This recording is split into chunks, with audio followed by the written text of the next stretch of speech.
So, the last two letters we'll be taking a look at are the G and the Y, which also conclude this third part of the series.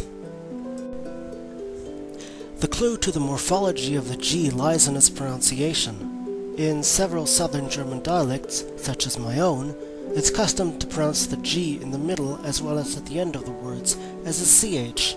For example, soge, sage, schloge, schlage, sege.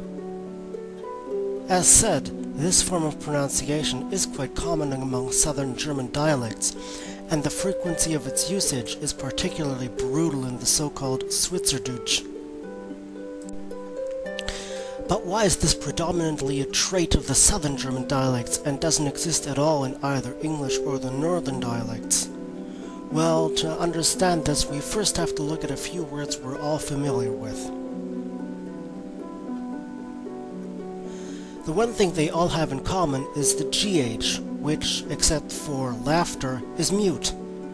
Fact of the matter is that these words aren't even English at all, but rather taken from the old Welsh or Gaelic.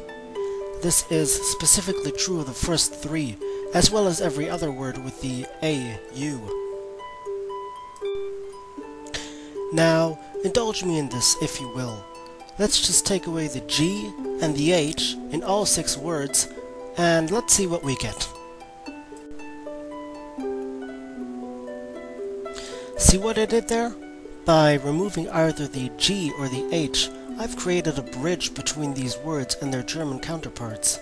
For example, slaughter and laughter resemble the words Schlachter and Gelächter, whereas the words mich, riecht and nicht resemble the words Macht, Recht and Nacht. Yeah, I played a little trick, as riecht and nicht are in fact real Anglo-Saxon words. Speaking of Anglo-Saxon, another good example of the G to CH transition is the word for dagger, which is dolg, or should I say dolch? Again, this is one of the many different examples of the morphological change from the GH to G to CH, and one of the rather few examples in which a dialect form of pronunciation, like you would in my own dialect for example, has even made it into modern standard German, and has even underwent a change in spelling. Lastly, another example of this morphology is the Gaelic maiden, or in this case, maiden, whatever, which is related to the German Magd and Magdalena, as well as the French Madeleine. And since the Gaelic and Germanic languages have been around a little bit longer than Christianity, it's very clear that Mary Magdalene was named after the Gaelic and Germanic translations of the Latin word for maiden, not the other way around. Thus, this concludes this segment about the G-CH mutation. Next, we'll take a look at the Y.